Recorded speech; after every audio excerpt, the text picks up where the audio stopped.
آئیے کتاب رحمت سورہ الکہف اٹھائیں۔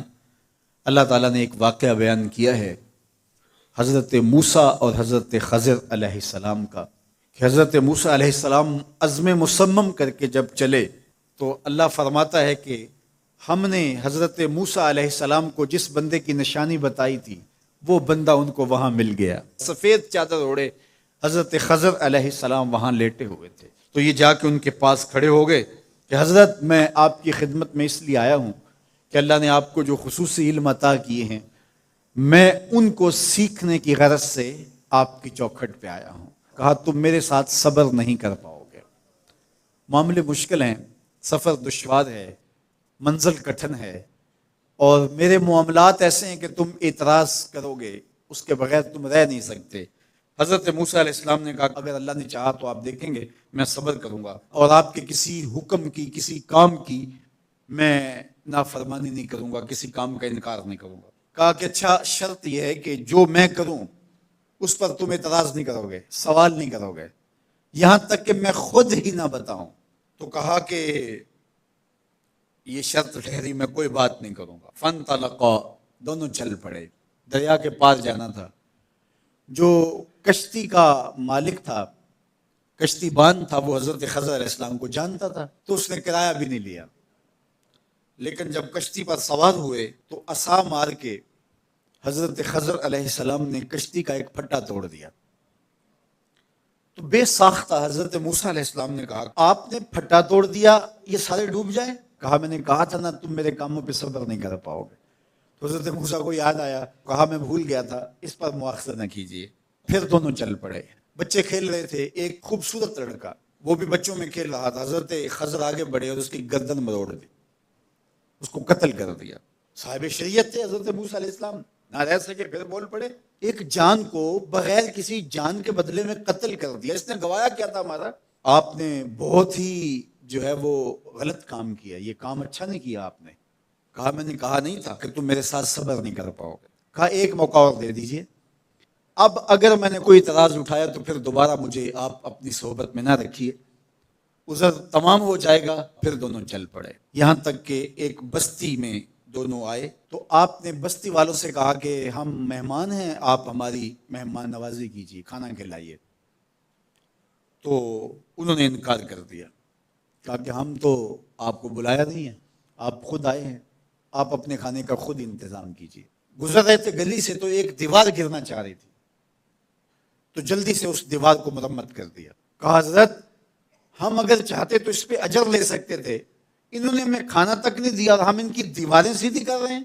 کہا اب تمہاری میری جدائی ہو گئی، تم نے یہ بھی اعتراض کر دیا۔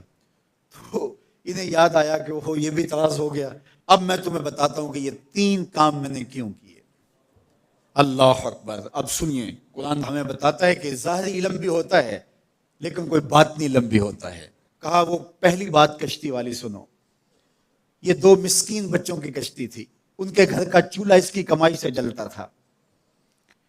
دریا کنارے کنارے ایک ظالم بادشاہ رہا تھا جو لوگوں کی کشتیاں چھین رہا تھا، ہم نے تھوڑا سا عیب لگا دیا، وہ ٹوٹی کشتی چھوڑ کے چلا گیا۔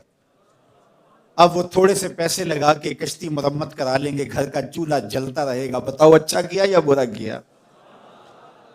کہا رہی بات اس بچے کی جس کو ہم نے قتل کیا، اس کے ماں باپ مومن تھے، نیک تھے، صالح تھے، بچے نے بڑا ہو کے بہت برا ہونا تھا، ہم نے اس کو قتل کر دیا، اللہ اس کے بدلے ان کو بہتر اولاد دے گا۔ علماء تفسیر نے لکھا ہے اس بچے کے بدلے میں اللہ نے ان والدین کو ایک بیٹی عطا کی جس کی نسل سے 70 نبی پیدا ہوئے۔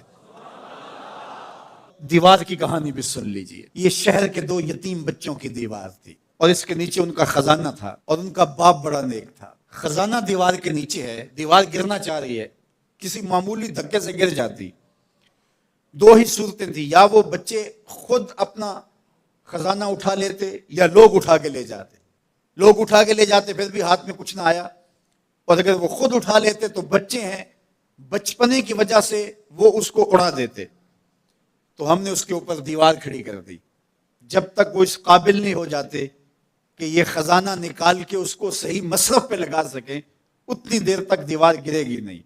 اللہ اکبر۔ وہ کسی وجہ سے دیوار قائم رہے گی، اور جب وہ اس عمر کو پہنچ جائیں گے جس عمر میں وہ اس خزانے کو سنبھال سکیں گے تو پھر دیوار خود بخود گر جائے گی اور یہ خزانہ نکال کر کے اپنے کام پہ لے آئیں گے۔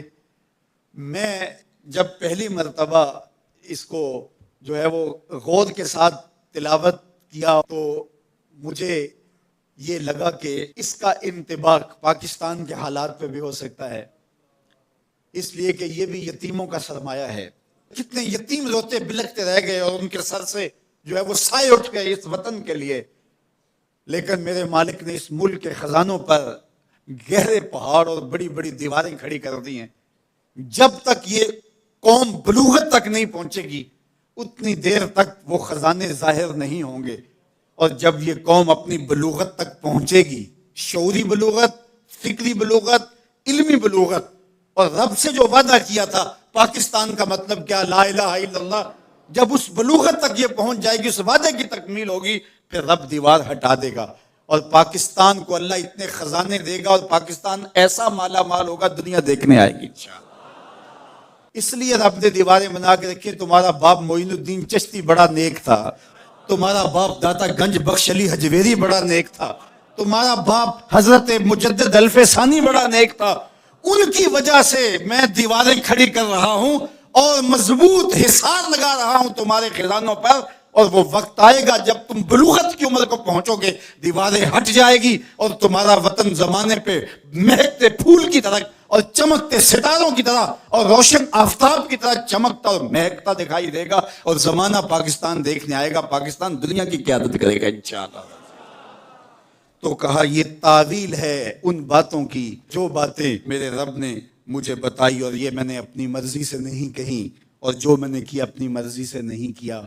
تو یہ باطنی باتیں ہیں، شاید یہ باطنی باتوں کے جوش میں یہ بات بھی میں کر گیا۔